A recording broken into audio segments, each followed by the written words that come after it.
My name's Craig James, and I'm the President of Bayside Regional Tennis Association, and on behalf of the BRTA and the Rabban Districts Junior Tennis Association, who of course would normally be playing tennis at 9:30 on a Saturday morning, I'd like to welcome our two special guests today, Tina Samara from Colorado. It's 5:30 at night over there, so after this I guess she's off to make dinner, and Cliff Lubbe, who's the coach at Hampton Tennis Club, and they're going to talk to us about, looked at going to the ITF Junior Circuit on Tuesday, and now we're going to look at that next step of going to US college tennis. Now, Tina was born in Oslo in Norway, moved to New York, and then attended the University of Georgia, where she was a two-time All-American and won the NCAA championship there, Division I tennis championship, and actually participated in the deciding doubles match, I believe, that won the whole thing.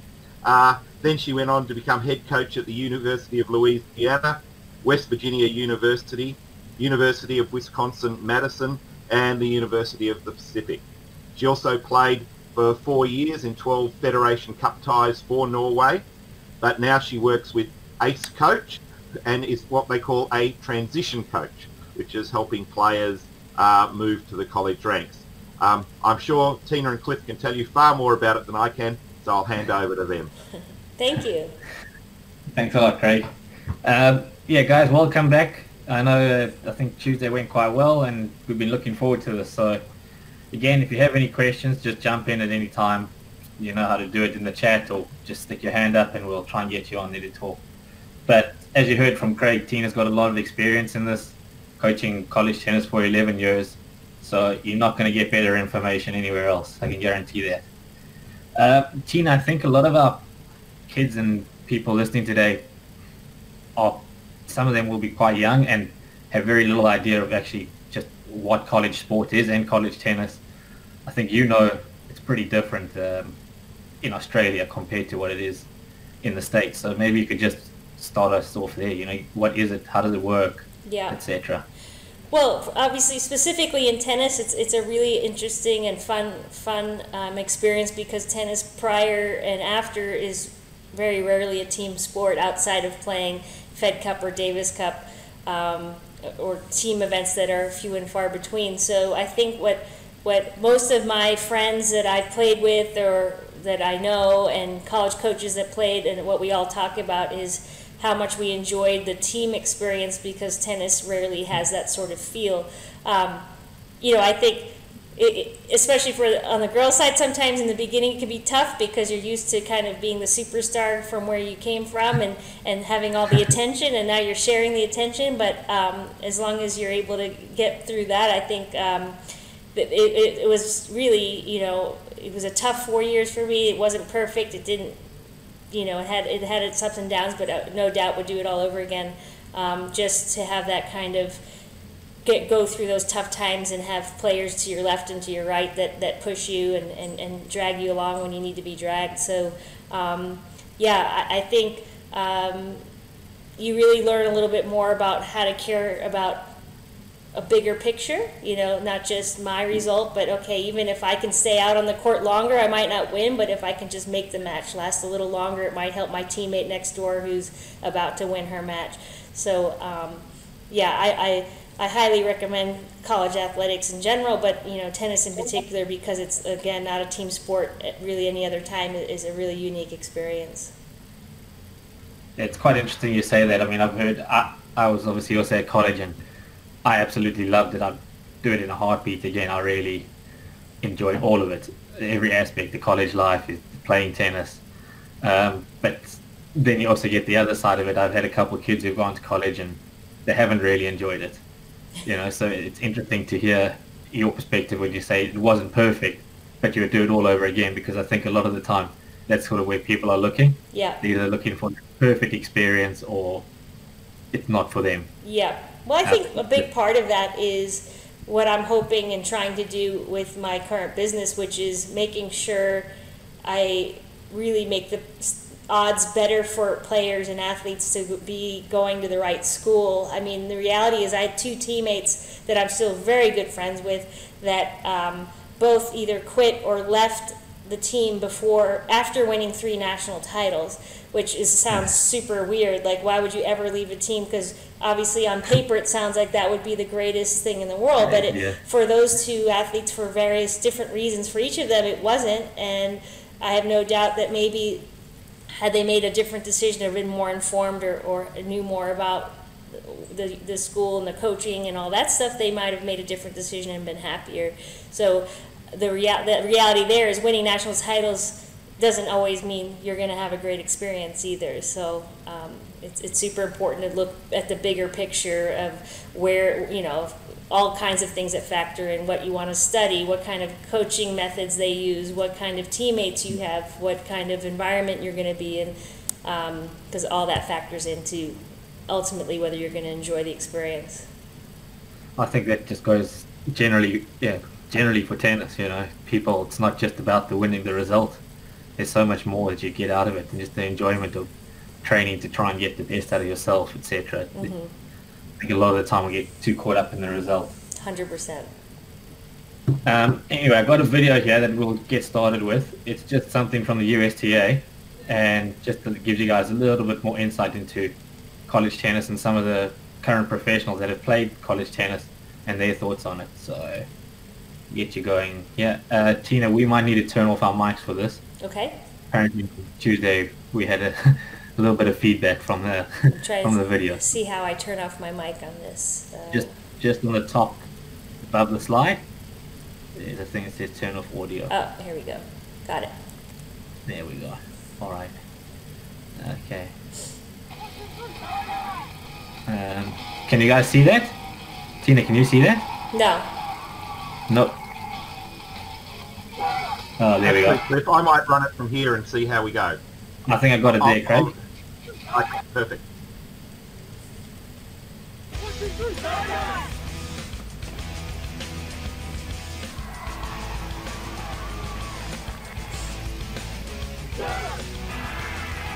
What I cherish most about my college experience is that I learned what kind of person I could be and what kind of tennis player I could be. I got to practice with really great players every single day, and I got a lot stronger physically and mentally. Playing in the team environment, it makes you a better competitor. I know it helped me out a lot. College is not just about yourself. You're playing for your team, and now we're playing for the ultimate team, the Davis Cup team. College was a blast. We had the time of our life. We learned the chest bump. We won a couple of national titles. Going to college is a positive experience. I know when I'm done playing tennis, I'm always going to have a degree to fall back on. Varsity Tennis, recreational tennis on campus. The USTA supports college tennis and higher education and young players. All right, so guys, like you saw there are a lot of current professionals and former professionals that have played college tennis, and it's a lot of fun, a lot of team environment, like Tina was saying earlier. You saw the Bryan brothers chest bumping, and it's not just them. That's pretty normal in college tennis. I think Tina will attest to. So, Tina, like I said, a lot of people I think will be hearing for the first time about college tennis. So maybe you could go in a little bit about the divisions, NCAA versus junior college, NAIA, etc. Yeah.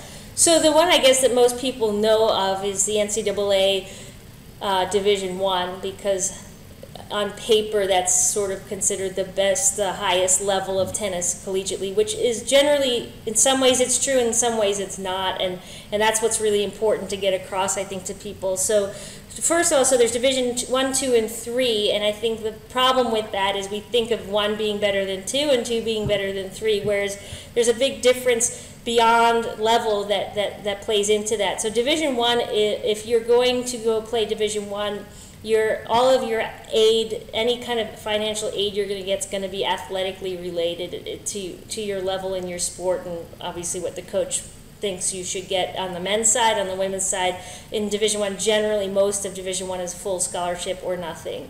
Then Division II is sort of a combination of athletics and academics. So you might get X amount of money because you're a great student and X amount of money because the coach thinks you're a great player, and then that could add up to potentially a full scholarship when you add it up. And at the end of the day, it doesn't really matter where the money's coming from. It matters really how much you're coming out of pocket.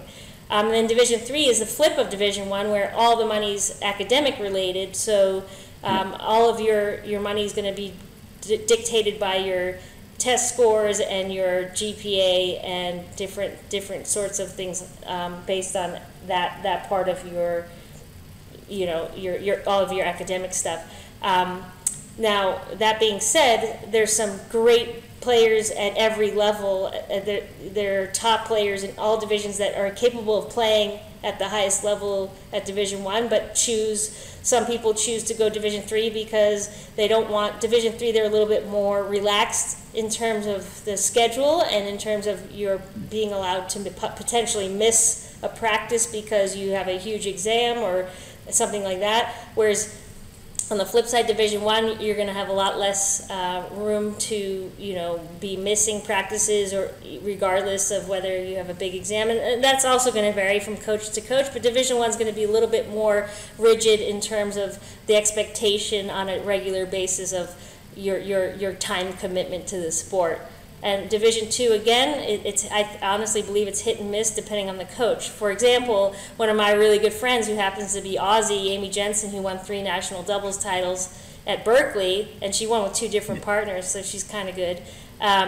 She coaches at Santa Cruz, which is Division III, and she's coached at Division I as well. So she's the same coach whether she coached at Denver in top 30 program or whether she coaches at Santa Cruz at a Division III level. I can guarantee you her skill set is the same.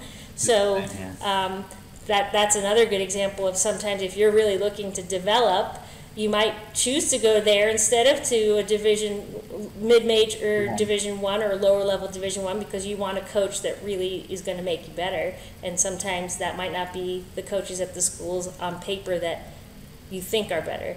Then NAIA is sort of a competitor of the NCAA essentially, but not really. But at the end of the day, it's structured pretty much similar to to NCAA, but generally smaller towns. They're not going to be in major cities like the flagship schools like the University of Georgia or Florida, Texas, so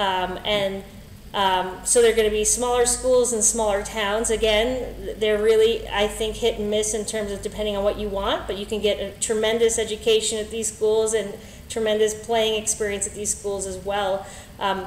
Potentially, in my opinion, from the standpoint I take with my job is, to find out what your goals are, and it might be you have to do a little bit more research to make sure at an NAIA or D2 school that you're going to get what you want.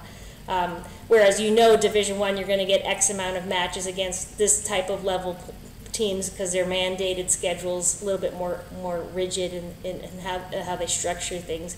And then junior college, which is an amazing opportunity as well, which I think there's 2 specific types of players that really benefit from junior college, which is a 2-year degree, and then what you do is you transfer potentially to a Division I, 2, or 3 school, depending on what you want. The 2 athletes that really fit that mold are either academically, maybe you didn't do so well in high school and your grades are not going to help you get to the level program you want right away. So you go to junior college and you really work on getting your grades up those 2 years. And then those schools that you initially wanted are going to now be more interested after you've proven that you're going to be academically stable at the collegiate level. And then on the other side, if your tennis isn't really at the level where you need it to be to get to the schools you'd like to go to, you go to a junior college to really work on your game and increase your level while you're there to be more attractive to those schools that you wanted 2 years ago. So, and then coaches, that's a really good option because it's a much cheaper route. Junior college is very inexpensive. Yeah. Well, we say that in the U.S. because colleges, some people might not realize how expensive U.S. colleges are. I mean, a couple of the schools I worked at, the tuition was $60,000 a year. So junior college can cost maybe $5,000 a year, $10,000 at the high end if you're not getting any help. And then, so say you really prove yourself in junior college, now you might get yourself a scholarship to that Division I program that you really wanted to go to, and they know now that you're capable of living away from home and to study and train at the same time, so you're a little bit safer bet as well for some of the coaches. So that's a quick snapshot of sort of the different divisions, and hopefully that gave a little bit of an idea. Yeah, that's great. What who decides sort of what division you go into and so on? Yeah, especially NCAA. I think that's, like you said, the most popular one. The thing people might know. Well, I guess no one really decides other than your credentials kind of decide for the most part, other than if you really know you want to go to college in the U.S., you need to start making sure starting in year 9 that you're taking the classes that will make you eligible to play at that in the division NCAA umbrella. So there's certain requirements, certain number of math courses, English courses, social sciences that you need to take to be eligible. So it's important that you don't decide all of a sudden halfway into your year 11 and you want to go to college and then you find out you're missing 5 courses that you can't make up in that amount of time. So that's why with what I do, it's important, even if you just have a consultation, to just see, okay, where are you at? Let's make sure if this is something you're thinking about doing, make sure you take these classes. The good news is for Australian athletes is generally it seems like that's not a huge problem, but sometimes when you're working with athletes from some Eastern Europe and some other countries, it's not as simple. But beyond that, it's going to be based on your level. So I have a statistic, I should have had that ready, but generally, I mean, there's no set number, right? UTR seems to be the sort of go-to thing these days for coaches, which is good and bad. But, the range, I would say, for on the women's side to play Division I is somewhere from an 8 and above UTR. And then but that's not, again, it's not set in stone. There's a lot of variables that play into it, and depends a lot on your budget and what you want to study and how your trajectory is. Like maybe you started late, but in the last year you've gone from a 6 to a 9. So there's a lot of variables which is sort of like my job what I do to try to tell that story and help. But the reality is there's so many opportunities out there to play college tennis if you want to continue to study and play, really. I think that you were saying it earlier. All the kids that I've coached, that's what I've tried to tell them is it depends what you want. There's so many colleges in America, and I think for at least my experience in South Africa and Australia is there aren't that many universities, especially in comparison to America. Mm-hmm.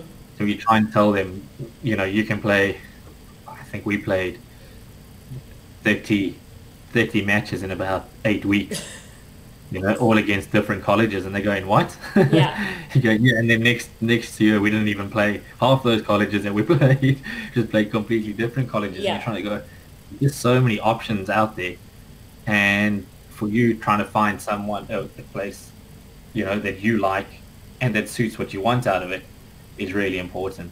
Yeah, I think the big thing is, the two big things I would say to anyone that's younger that doesn't know much about this is really just that, I don't want to say, I mean, you have to have played to some extent, but you really don't have to be that high up in your rankings or, I think a lot of people think, and of course this is generic to the U.S., but I have to be the best in the state of New York. Or no, you don't at all. On the women's side, there's tons of scholarships because part of that is Title IX and gender equality. So there are teams, especially I have a really good friend that coaches NAIA at a nice school outside of Nashville, Tennessee, and he's like begging for kids. And they're not full rides at that level, but you're still going to be able to compete and have a really great experience. So not to really... I think you might need to... What's that? Just elaborate. I think you might need to elaborate a little bit on Title IX. Oh, sorry. So Title IX is something that came into effect in the 70s, I think. I should know a little bit more. Well, it's really actually much more complicated than most people realize. But essentially, it's about giving equal opportunity to men and women. But it's not that simple. So a lot of people, especially guys, complain, the women get 8 scholarships, we only get 4. Well, we have, obviously, as you know, American football is a pretty big sport here, and they use 80 scholarships for football. So to try to balance it out, women's tennis, sports like tennis have more scholarships for the women. That being said, it's also relative to the population of the campus. So if the campus is 80% men and 20% women, that will reflect in the scholarship. So again, it can get a lot more complicated than just equality in terms of numbers. But the good news on the women's side is it does protect the women's sports a little bit more in terms of stuff, of course, like this COVID right now, and budgets being cut, and some sports being, cut at different schools. Women's sports are slightly safer to keep those numbers legal, really. Yeah. I think we have a question. Alex is asking us, what's the general guide for UTR for the boys? For the boys, I have a slide somewhere. Of course, I'm not on my normal laptop. So, so Division I would say probably minimum 10-5 for Division I.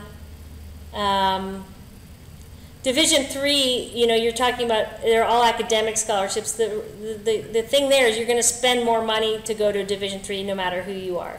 But on the flip side, some of these schools you're talking about, like University of Chicago is the top 5 business school in the world. So I always joke that you're going to make that money back the year after you graduate and you get a job making $10 million a year. No. So, and then, but I think in general to play college tennis, a guy could be, put it this way, I'm working with a kid right now who, his UTR is lower than his level because he's barely played tournaments. He's just turned 16, so he's going into his junior year of high school. And he's like, on paper, he's like a 4.9, which is obviously pretty low.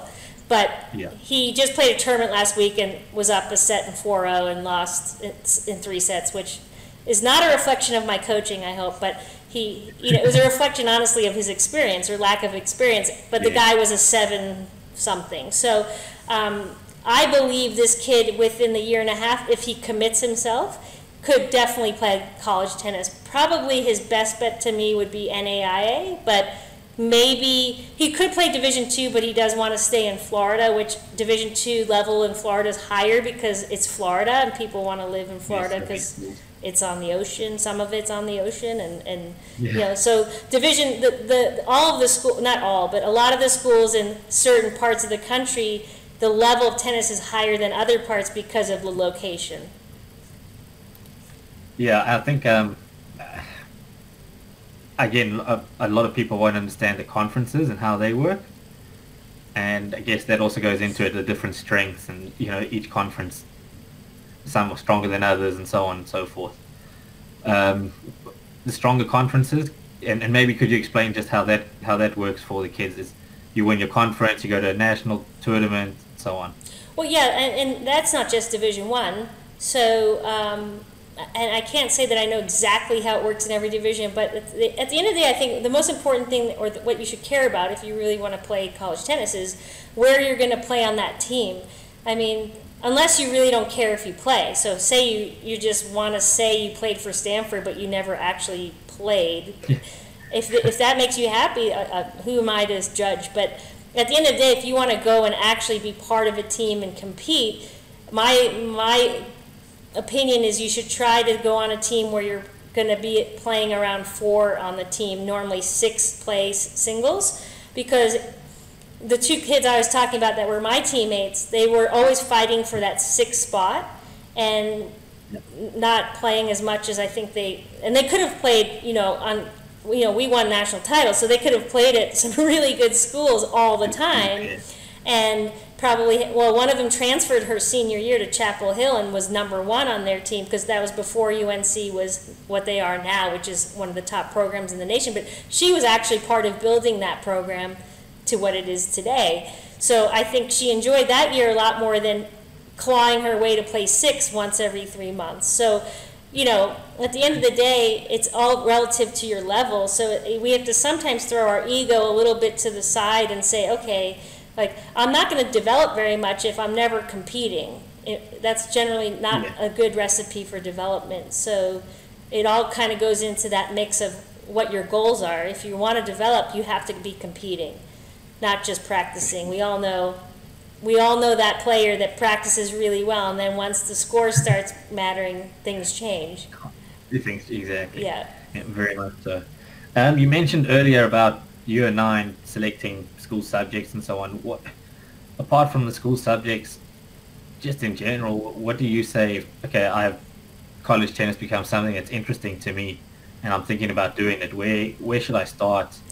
I know you said school subjects. There's other stuff that goes in with that. I think, again, competing, because today the buzzword is the UTR, and you need to have statistics to show. I'm working with a couple players, and I recently got off a call with a coach, and I know this player's good enough to play there. And this is a coach that I'm good friends with, and so even that being the case, it's not good enough, because coaches, again, their jobs are on the line every year, especially with these different cuts happening. They really have to be careful with making bad decisions, and especially when I'm working with international players, where the cost is more expensive for a school to have an international player than a domestic, so then you're even taking an extra risk.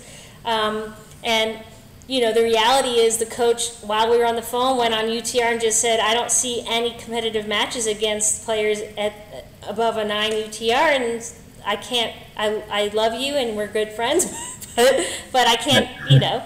So I hung up on her. No, I'm just kidding. I didn't.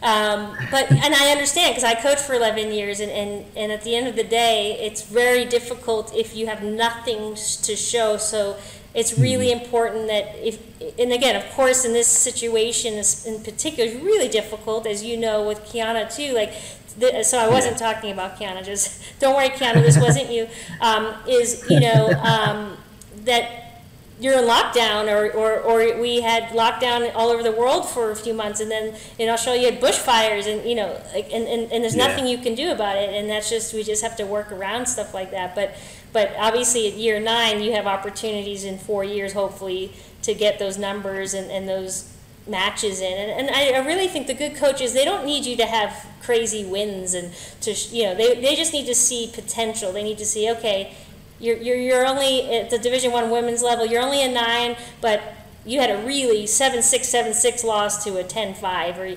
that shows you can compete, you know, and maybe the reason you don't have more of those results is because of opportunity and that kind of thing. So competing, I think, is huge.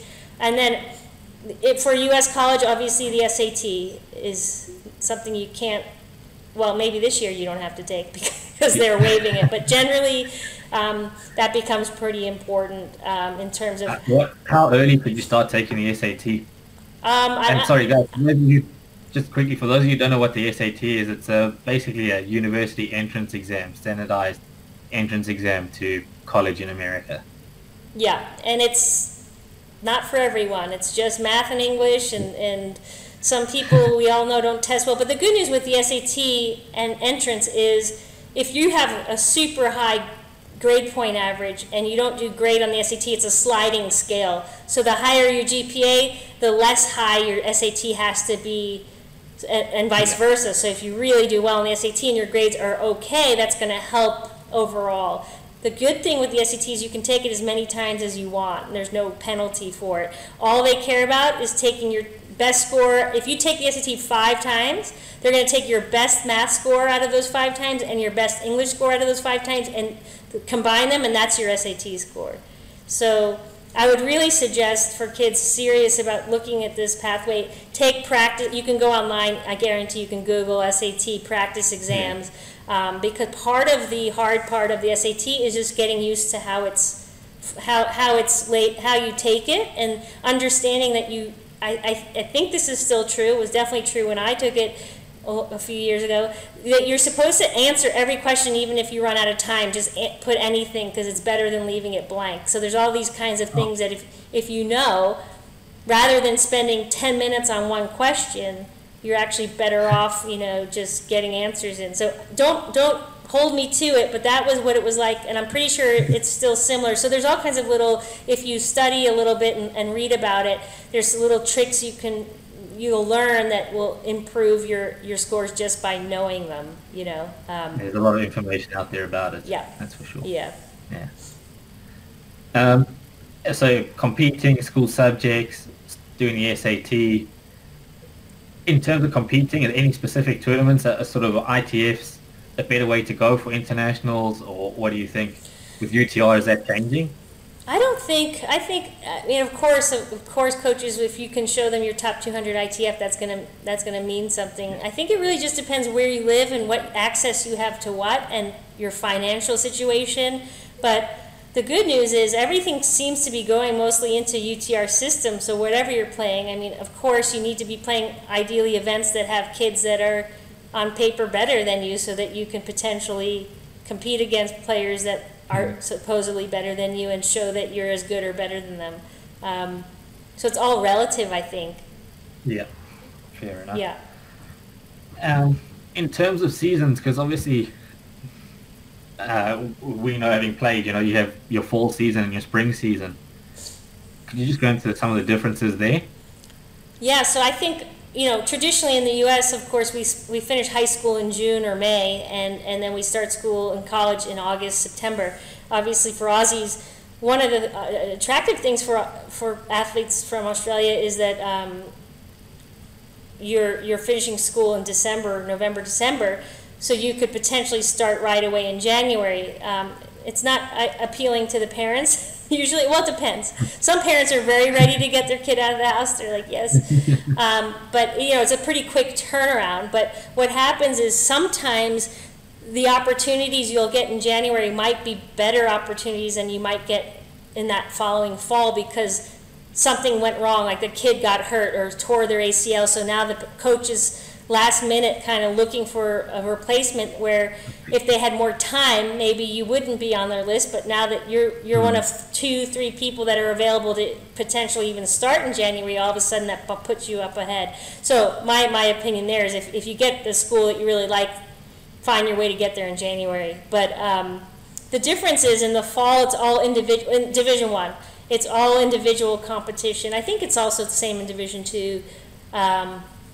NAIA, I know, was the same. Yeah, so you're competing, potentially you could play your teammates. So you go to a tournament and they typically separate teammates apart from each other, so you don't play your teammate the first day. But if I win 3 matches in a row and my teammate wins, we might potentially meet each other in the quarterfinals or whatever.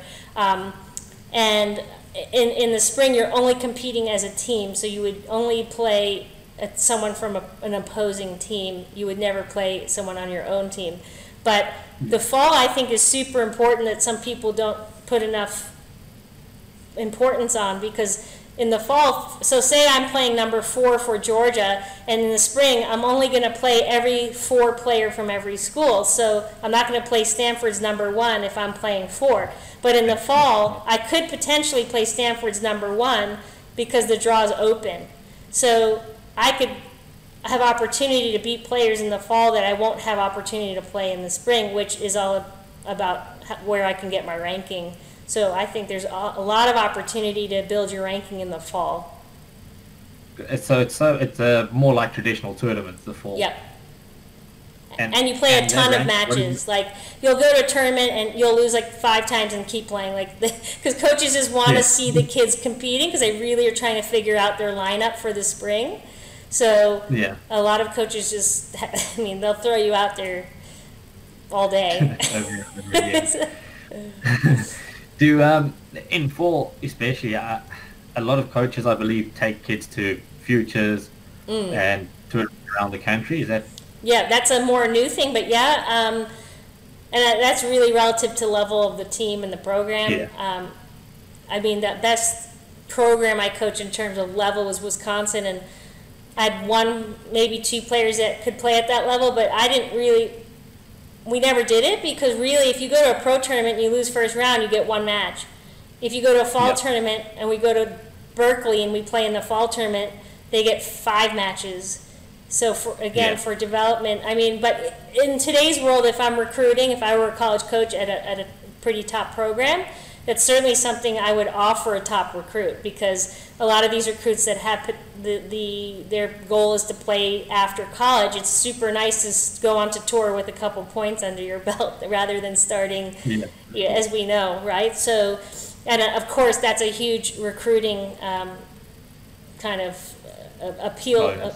That's how you can get the top kid. You say, hey, we're going to pay for you to go play for 4 WTA events or whatever. Yeah. And then your, well, I'm sure I know it's changed quite a bit, and there's certain rules that go around it. But generally, your training weeks as a coach, how did those, or how do they look for most schools? Obviously, it varies school to school. Yeah. So again, D3 I think is not going to be as hardcore, but again, the D1 level, you're training 6 days a week, and you're maxed out at 4 hours a day. That includes strength and conditioning. So if you're on the court 2.5 hours, they can do strength and conditioning and running for another hour and a half. Okay. And yeah, it's pretty full on. So I would say, you know, one of do you know the limit for hours per week? 20. Is it 20? Yeah, 20. Whether everyone completely follows that, I'm not sure I could say honestly. Yeah. There's a lot of voluntary workouts going on.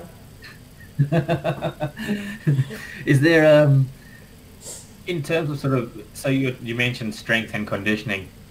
Or how does, I know we've spoken about it before, is sort of a lot of the coaches I've spoken to are doing lifting sessions 3 times a week. We were saying conditioning they're pretty much doing almost daily in some form. Mm-hmm. Tennis generally, it's normally what, about 2 hours from my understanding? Well, again, the fall is probably where they're going to do a lot heavier conditioning and lifting. In the spring they'll slow it down a little bit because of the matches, the team matches that you're playing potentially a couple times a week. So that's the other thing I tell kids. If you go in the fall, don't go sitting on the beach drinking pina coladas all summer and get to school because you're going to get hurt because they're going to push you very hard. Yeah. And if you haven't done anything for 3 months, you're going to have issues. If you don't get hurt, you're going to be very unhappy at the very least. Yeah. So I think it varies, but I mean, my teams did three days a week in the fall in the morning, 6 to 7 a.m. in strength and conditioning. And if we traveled Fridays, we did like Monday, Wednesday, Thursday. Yeah. Were you playing a lot of matches? Sort of how many matches do you generally get a week? Well, so the rule is 25 total for your year, but in the fall when you play tournaments, so say we go to Berkeley to play, we play Friday, Saturday, Sunday in a fall tournament, that only counts as one date. Yeah. So generally we play 4 to 5 tournaments in the fall, which consist of 3 days, and then, so say we played 5, then we'd have 20 matches in the spring. That being said, if you play 2 matches in one day, it only counts as one date. Oh. Which some schools do. There's a lot of reasons behind it because to make the NCAA tournament, you have to be better than 500 percentage. So if you have a really tough schedule, a lot of coaches schedule kind of an easy team in the morning that they can get a win. And then if they play a tough team in the afternoon, then that day they split the matches, and that helps for their 500 record. So yeah, that can be. It got pretty ugly for a few years there because when they changed that rule, they changed it to the 500 rule. I feel like it wasn't that long ago, but it probably was. And like I think it was Alabama or Arkansas played like 4 matches in one day, like something crazy, where just to get the wins, you know, so that their win-loss record. It was not. I think they've changed some things since then, but yeah, you could play 2 matches. I know Navy plays 2 matches a day a lot, but they also have a very big roster, so sometimes I might play in the first wave of matches and then I might not play in the second wave. Yeah. We've got a question from Julian asking us about your Australian ranking. Would college coaches take your Tennis Australia ranking into account as well as your UTR?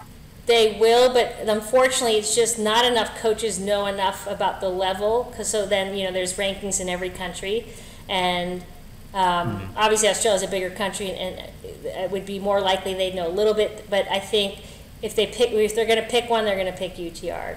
You know.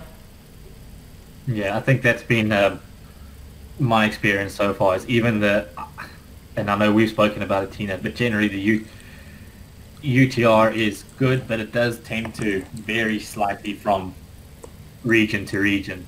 And even I spoke to one college coach who said he found the UTRs so different in Australia to America, so he actually wanted to come out and see the Australians play so he could get the level for himself.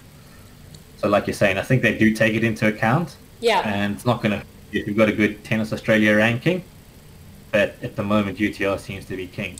Yeah, because the other thing is, like, when I coached college, in those 11 years, quite a few of those years I was on different committees, and that were ranking committees, where one of the years I had to look at a list of all the incoming freshmen from all over the world and like rank them, and I'm like, this is insane. This is before UTR2, so I'm like, how do I know if the number 4 player in Poland is better than the number 8 player in the Czech Republic? I have no clue, right? So It's super hard. There's no perfect system, no doubt, but again, I think that's why, going back to just competing, and so if you have enough match results, the more real number will come through at some point, or it will be closer to a real number. Yeah. But just back to training quickly. I know when I was at college, there wasn't. I'll be honest with you, with no mental training. But I do know, speaking to a couple of the kids that I've sent to college now, that some of them have their own session with the sports psychologist. Sometimes they do team sessions, sometimes twice a week. How does that vary college to college? And yeah, again, that's way more common now. It's certainly going to be to some extent budget related, but I would say probably most campuses, not just, even if it's not for athletics, but it could potentially be just on-campus resource that you have access to as a student, not an athlete. So worst case, you would have at least access to that as a student at that school, especially with all the different things that have gone on in the last 10, 20 years in terms of mental health and everything. And then athletic departments generally, it's sort of like you have advisors and academic advisors as a student, and then you have, if you're an athlete, you have an athletic academic advisor, so you have both, so you just get like double. So so it's going to vary a lot from school to school and budget, but at Wisconsin, they had nutritionists, they had sports psych, we had team sports psych, we had really, you're getting probably access to more things than most professional athletes have access to. In terms of sort of coaching, how many times do you get, do the coaches generally just do team practices? So for Australians, it'd be like a squad, or do you get to spend a lot of time doing private lessons with the coaches? How does that type of stuff work? Again, unfortunately, that's so program to program. I try to have team practices every day, and then a little bit of that depends on school schedules. I think when you and I played, the coach was just like, sorry, you can't go to that class. You just have to. That's not really as legal anymore. So you do have to try to work around the academic schedules a little bit more. So in some cases, I had athletes that twice a week couldn't be at regular practice because they had no other option to take this class, which was tough to deal with. But so anyway, long story short, I used to do team practice, and then I try to do at least one individual every week with every player, and then one semi-private with every player. But there are coaches that don't do any of those individuals. There's coaches that only do them if you ask for them. There's coaches that only do individuals or only do half the team twice a day. And so that's another thing, like, again, with what I do in terms of helping athletes, those are the questions we ask and find out, because I might work with an athlete that really likes that one-on-one or needs that one-on-one, and if that program's not offering that ever, then that's not a good fit. Yeah. Guys, I got another video here just of a college athlete and what a day in the life of a college athlete. So let's just take a look at that quickly, and we'll get back to you in a little bit. Tina, we need to turn off the mics again.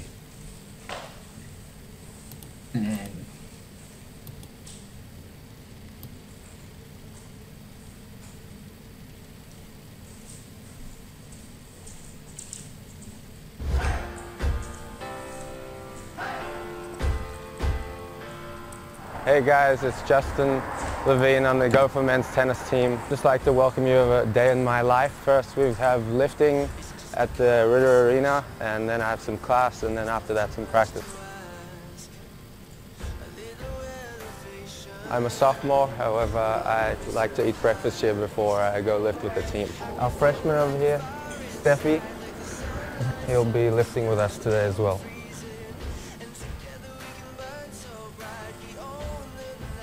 Alrighty, so we normally we lift at 8:15. However, our strength coach likes us to be about 5 to 10 minutes early to every lift. So we're heading over there. It's now about 7:50.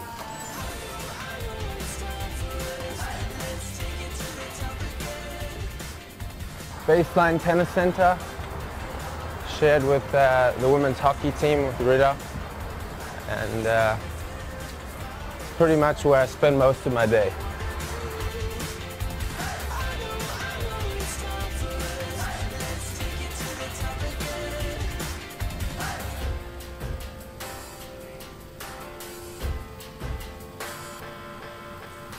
We just got done with a bit of a short lift as we leave for Big Tens tomorrow, so we didn't want to be too sore for our match on Thursday. Now I'm going to head to class. I have astronomy lecture at 9:40 over on West Bank, so come on join us.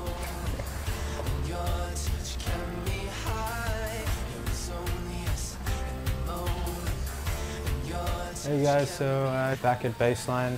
It's about 1:30 before practice starts at 2. I've got the Normatec leg sleeves on, which help blood flow and kind of recovery. Makes your legs feel good. So this will be on for about 10 minutes, and then I'll head into the locker room and get ready for a good practice.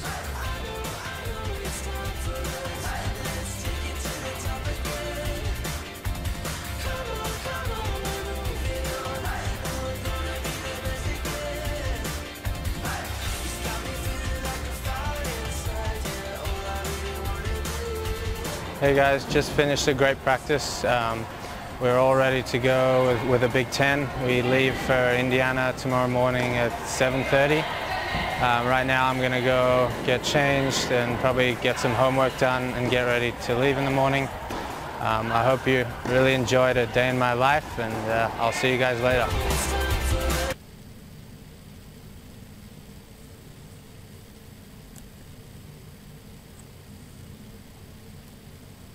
Don't forget to turn your microphones back on, guys. Can you hear me, Craig? Yep, got it. Perfect. So like I was saying, guys, it's just an idea. That's one college, like Tina was saying, it's very program specific. You had to pick Minnesota, like my rival school. Yeah, I said to Kiana, do you know a good one to look at? And she said, that's a good one. So I said, okay. But if you can go and look at all of those, and they'll give you a really good idea of how college life for a tennis athlete is. And as Tina was saying earlier, the facilities at college are better than a lot of the professionals get, to be honest. You won't get a better facility. I know Astra Sharma, who a lot of you guys will know, she does a lot of her training still at Vanderbilt. She went to Vanderbilt and still goes back and does a lot of training there because of the facilities and the players that she has access to. Tina, it's as far as that kind of stuff goes, and just in general, I mean, like you were saying, it's very dependent upon what your desires are, what you want out of college. What are the advantages to going to a US college or playing college tennis? Well, I think the obvious is just that you can do both, which, as you said, it really doesn't exist at this level anywhere else in the world. And then walk away, like John Isner said, with a degree where even if you don't turn pro, or if you turn pro and you don't make a living, that you have a great degree to fall back on. Or if you get injured, as many athletes do, career-ending injury, and then you have something to fall back on. I think that's huge. I think the other thing is what I've seen a lot with even myself, but a lot of teammates too, is when you're done playing and you're looking at jobs, and employers are looking at your resume and they see that you've competed at that level and gotten a degree and done that well, it immediately, most employers, I think believe that you're going to have certain qualities that come along with that, which is teamwork, handling pressure, handling deadlines,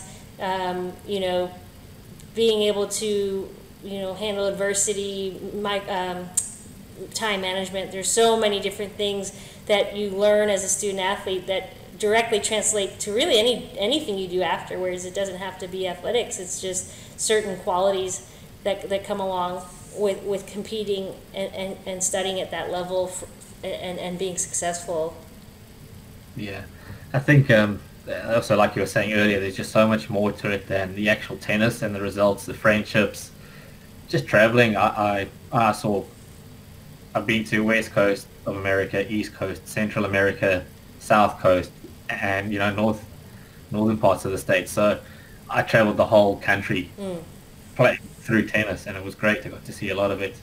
No, really, and that too, other than that, is also the networking, right? So these universities generally have alumni from all over the world. So when you graduate from these schools and then you add to it that you were on the tennis team, so then you have tennis alumni, so people that have all the years prior to Europe competing there that are part of what they call your family, right? They're resources immediately that you have. So the second you finish, like say you get a degree in business and they say, oh, well, we have 4 former players that work on Wall Street that you should connect with. Let me tell you, that foot in the door is a big deal. So I think whatever career you go into, of course, you have to get the grades and whatever. But at the end of the day, it's going to open up a lot of doors for you just because of who you are and what you've done and who you've represented. It's a big deal here. Yeah.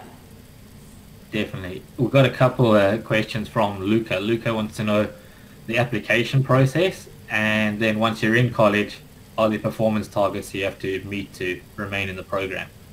So the application process is, there's something called the NCAA Eligibility Center, which you could Google and find online, and you just make a player profile, and they start telling you what kind of things you have to hand in, which is your transcripts from your different school years and your grades and your test scores and things like that. And they walk you through it a little bit in terms of, like, if they say you're missing something, you'll get a flag that says that we're missing this or missing that. If you start talking to coaches, they'll let you know exactly what you're missing, what you need if they're interested.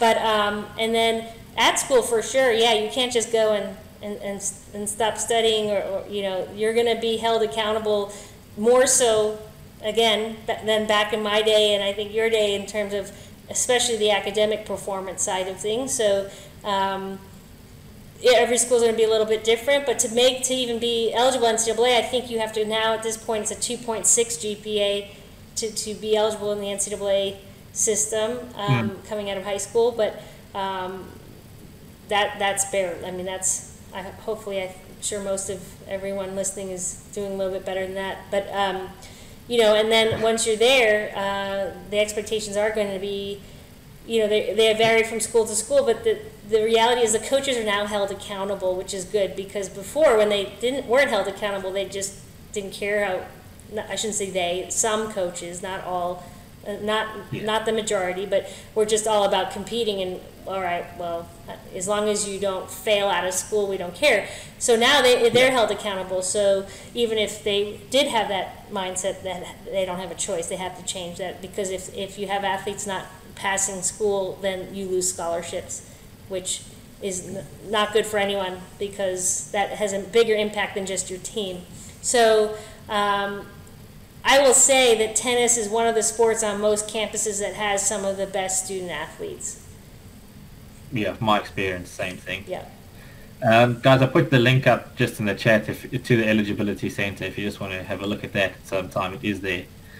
Yeah, I think, Tina, like you were saying earlier, you said the coaches, I've seen a lot of athletes get upset. The coach, all he cares about is if I win or lose, or she cares about if I win or lose.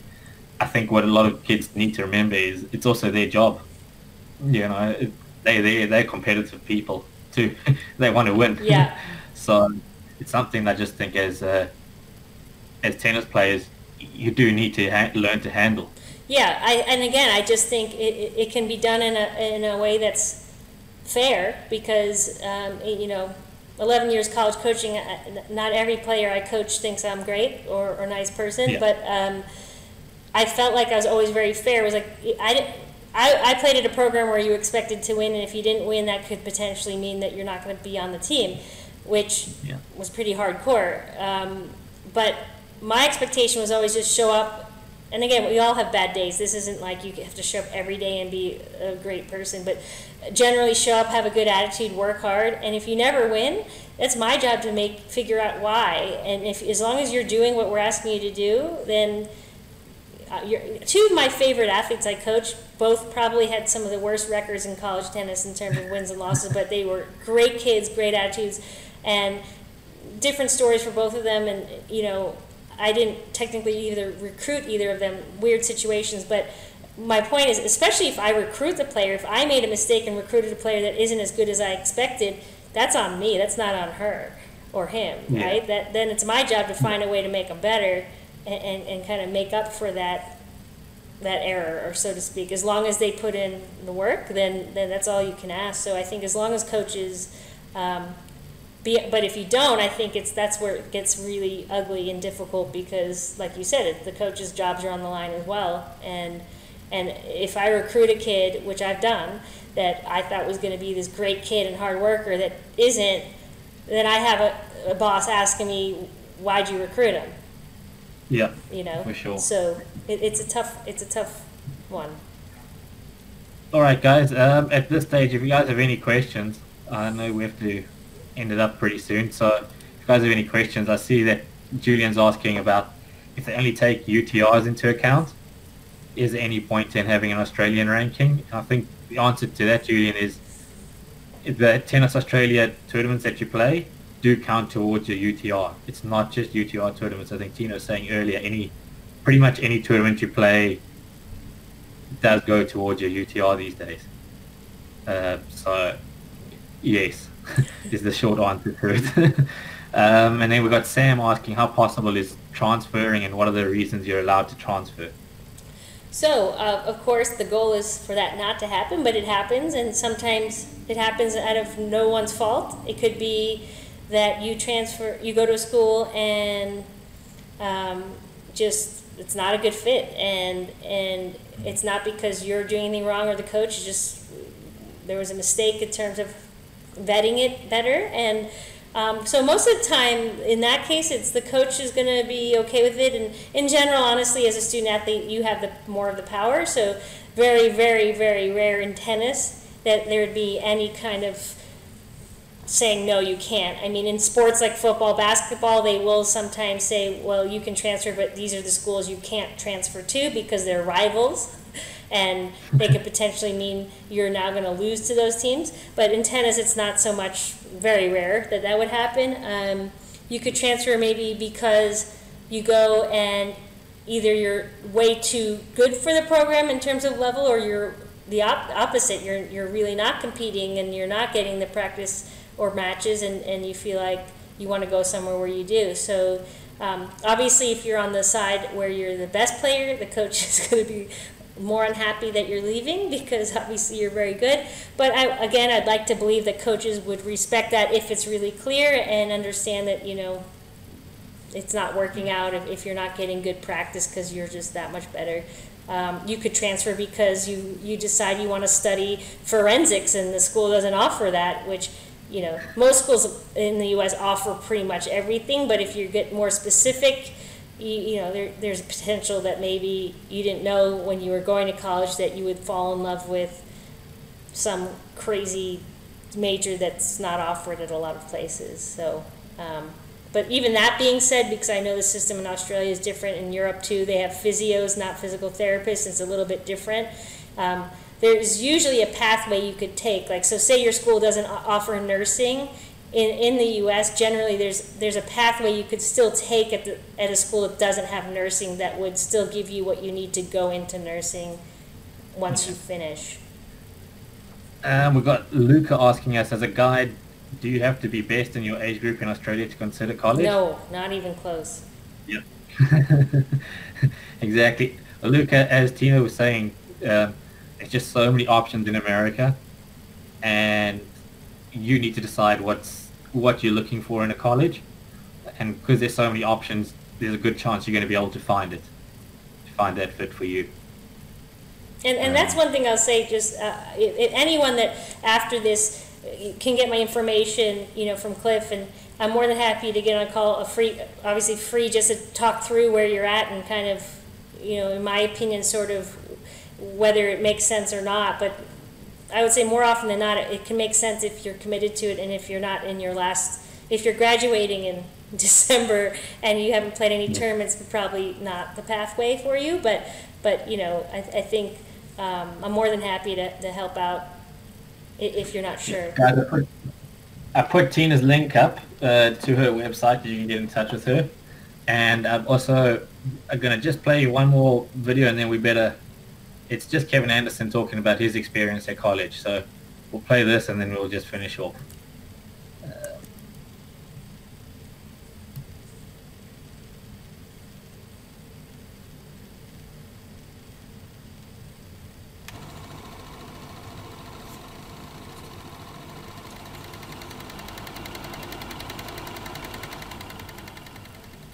Up until my last year of juniors, my second year, college wasn't really on our radar. It was turning pro. I started traveling a little bit more my second year of 18s, a lot of ITF juniors. I played a few of the slams, and but gradually throughout the year, I got more calls from college, coaches, and it seemed like it was actually a pretty good option for me. I think one of the tougher things coming from South Africa is just we were so far from the tennis scene. I think a lot of the information we got was through, Tennis Magazine, obviously watching the slams on TV and a few other tournaments, but we weren't really part of that mix. And my dad, I remember, used to cut up a lot of Tennis Magazine books. We had this big binder, and I remember browsing through that, for hours, and that was, reading about Lendl and, McEnroe and Borg and the rivalries and stuff. And I think part of that actually, made us work even harder because, we didn't exactly know, what it was like, in other countries and in other parts of the world. And I think that sort of really instilled in me, even from a young age, a very strong work ethic. I'm a huge advocate of college tennis. I think unless you really one of the top players in the world and making huge strides at the professional level, it's a really great opportunity. And then, when I was 21 and after 3 years, I felt I was ready to turn pro. It was definitely a big adjustment. Tennis has always been first with us, and my parents knew that this was going to be the best decision for me, and that they gave me a lot of encouragement from that. Of course, when it was time to turn pro, this was something I've dreamed about since I was a kid. It was very exciting. All right, guys. We had one more question. Are all of the good colleges in America?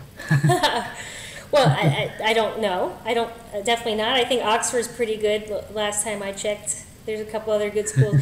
But I think, again, for a student athlete, I do think we probably do the best job still in the U.S. if you want to play sports at a really high level and study. But no, there's some great colleges all over the world, for sure. Yeah. I think in terms of, what we're talking about is just sort of the sport. College sports is massive in America. From what I know, you're not going to find anything comparable around the world. So yeah. And I will say this, again, even if you don't go to one of these major schools that more of you have heard about, when you play a college sport at a school, even especially if you're in a smaller town and you walk around downtown with your tennis shirt on that says you play it, people think you're cool. They're like, it's kind of funny. You're like, whoa, like you're kind of put up a little bit on a pedestal in a smaller pond than than the LeBron Jameses and people like that. But you're certainly looked at like as a little bit celebrity in a lot of these places, which is sort of walking through airports when you're walking with your team and all your gear on, and it's certainly, it's a fun thing. Yeah. Sure is. Thanks, Craig.